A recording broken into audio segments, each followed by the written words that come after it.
अस्सलाम वालेकुम student, this video is for class 10। उसने कहा था कहानी से प्रोज से ये कहानियाँ पार्ट 2 आज हम लोग पढ़ेंगे। पार्ट 1 में हम लोग पढ़े थे लेखक परिचय पढ़े थे और किस तरह से वहाँ के लोग जो है बात करते हैं, उनकी ज़बान मीठी छुरी की तरह चलती है। वो गाली भी देते हैं तो मीठी छुरी की तरह उनकी ज़बान चलती है। तो आगे पढ़ेंगे कि वहाँ में और क्या क्या होता है। ऐसे बाम्बू काट वालों के बीच में होकर एक लड़का और एक लड़की चौक की एक दुकान पर आ मिले। तो ऐसे ही रास्ते से होते हुए एक लड़का और एक लड़की जो है चौक की दुकान पर जाकर मिलते हैं। उसके बालों पर उसके ढीले सूथने से जान पड़ता था कि दोनों सिख हैं, और लड़की के बालों से लड़के के भी बालों से दोनों से जान पड़ता था कि ये दोनों सिख है, क्योंकि पंजाबी लोग जो है, लड़का लोग जो है वो सर पे जूड़ा टाइप का बांधता है और लड़कियां हमेशा 2 चोटी में ही ज़्यादातर दिखती हैं। तो ये दोनों चीज़ों से पता चलता था कि ये दोनों सिख है, पंजाबी हैं। वह अपने मामा के केश धोने के लिए दही लेने आया था और यहाँ रसोई के लिए बढ़िया। तो लड़का जो है वो अपने मामा के बाल में लगाने के लिए दही लेने आया था दुकान पर, और लड़की जो है रसोई के लिए बड़ी लेने आई थी। ठीक है। दुकानदार एक परदेसी से गूंथ रहा था जो शेर भर पीले पापड़ों की गड्डी को गिने बिना हटता ना था। और दुकानदार जो है कोई परदेसी आदमी से बात कर रहा था जो शेर भर पीला पापड़ का गड्डी लिया था पूरा, और उसको बिना गिने वहां से हट ही नहीं रहा था। तेरा घर कहाँ है? नगर में। और तेरा? माझे में। वहाँ कहाँ रहती है? तो अब दोनों लड़के और लड़की में बातचीत होती है। दोनों एक दूसरे से पूछते हैं कि तेरा घर कहाँ है? तो वो कहती है नगर में। और तेरा? तो लड़का पूछता है तेरा घर कहाँ है? वो कहता है लड़की कहती है मांझे में। तो लड़का पूछता है वहाँ कहाँ रहती हो तुम? अतर सिंह की बैठक में, वे मेरे मामा होते हैं। वो कहता है कि अतर सिंह की बैठक में वो उसके मामा है। लड़का बोलता है लड़की बोलती है मैं भी यहाँ मामा के यहाँ आया हूँ, उनका घर गुरु बाजार में है। तो लड़का कहता है कि मैं भी अपने मामा के यहाँ आया हुआ हूँ, उनका घर कहाँ है? गुरु बाजार में। इतने में दुकानदार निपटा और इनका सौदा लेने लगा।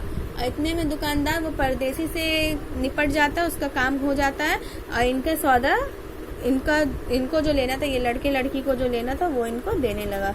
सौदा लेकर दोनों साथ साथ चले।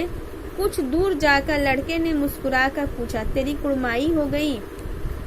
सौदा लेने के बाद, सामान लेने के बाद दोनों साथ साथ चलते हैं और लड़का उससे कुछ मुस्कुराकर पूछता है तेरी कुड़माई हो गई। सो इसको आप लोग अंडरलाइन कीजिएगा, ठीक है? तेरी कुड़माई हो गई।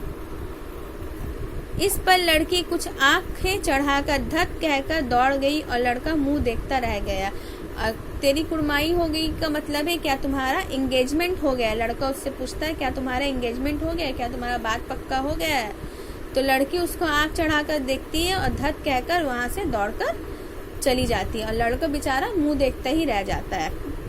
दूसरे तीसरे दिन सब्जी वाले के यहाँ या दूध वाले के यहाँ अकस्मात दोनों मिल जाते हैं, और हर दूसरे तीसरे दिन कभी सब्जी वाले के यहाँ कभी दूध वाले के यहाँ अक्सर ये दोनों मिल जाते थे। महीने भर यही हाल रहा और महीना भर इन लोग का मिलना जो है ऐसे ही चलता रहा। 2-3 बार लड़के ने फिर पूछा तेरी कुड़माई हो गई, और लड़का उससे हमेशा ये पूछता रहता था क्या तुम्हारा बात पक्का हो गया, क्या तुम्हारा रिश्ता पक्का हो गया है, और उत्तर में वही धत मिला। एक दिन जब फिर, और उत्तर में हमेशा उसको वही धत सुनने को मिलता था। एक दिन जब फिर लड़के ने वैसे ही हंसी में चिढ़ाने के लिए पूछा तो लड़की की संभावना के विरुद्ध बोली हाँ हो गई। और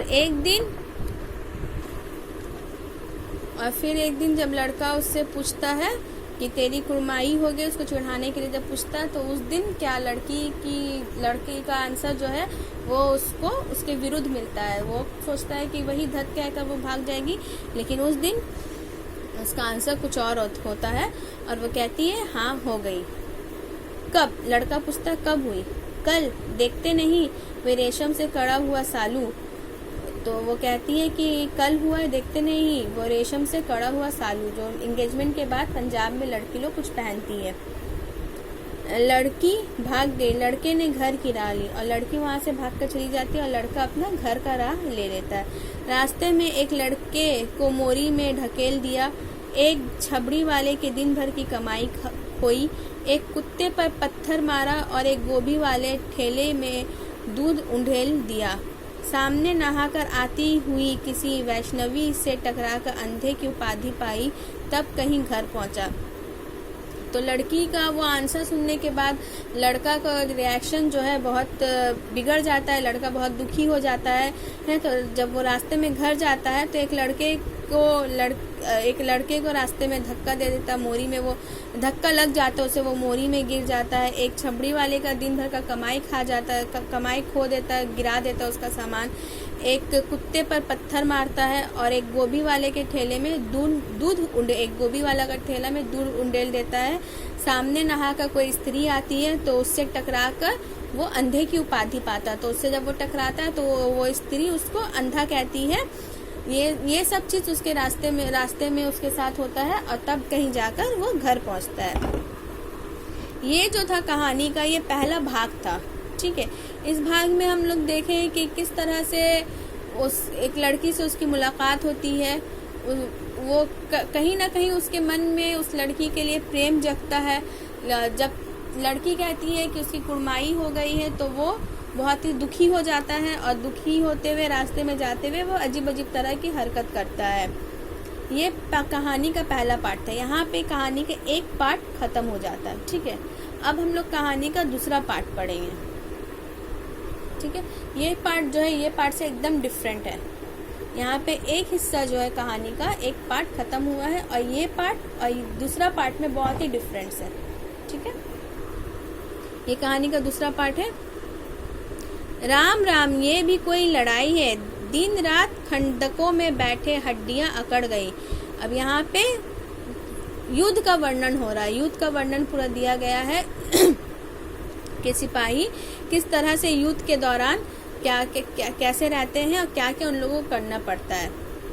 तो वो कहते हैं कि ये भी कोई लड़ाई है कि दिन रात उन लोगों को खंडकों में बैठे रहने पड़ता है, बैठने के कारण उनकी हड्डियां तक अकड़ गई है।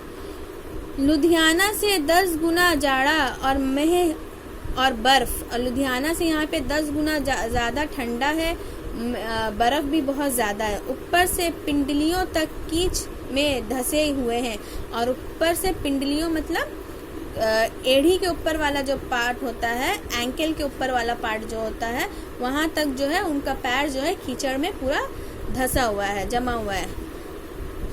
गनीम कहीं दिखता नहीं। घंटे 2 घंटे में कान के पर्दे फाड़ने वाले धमाके के साथ सारी खंदक हिल जाती और 100 गज धरती उछल पड़ती। तो कहीं पे कुछ उन लोग को राहत का सामान नहीं दिख रहा था। हर घंटा 2 घंटा में ऐसा धमाकेदार आवाज होता था जिससे खंदक पूरा हिल जाता था। उन लोग कोई खंडक के अंदर थे, केव के अंदर थे, और 100 गज धरती जो है उछल जाती थी। मतलब कुछ धमाका होता था, फायरिंग होता था, जिससे ये सब चीज होती थी। इस गैबी गोले से बचे तो कोई लड़े, वरना कहता है गैबी गोला मतलब पता नहीं, उन लोग सोच रहे थे गैबी गोला मतलब वो जो गोला आ रहा है, जो आवाजें, जो गोली चल रही है वो किसी गैप से आ रहा है। मतलब कुछ समझ में नहीं आ रहा है कि ये आवाजें कहाँ से आ रही है। ये सब से कोई इंसान बच जाए तो फिर लड़ाई करे। नगरकोट का जलजला सुना था। यहाँ दिन में 25 जलजले होते हैं। उन लोगों ने नगरकोट का जलजला सुना था, वहाँ बहुत ज्यादा जलजला आता है, जगह का नाम है।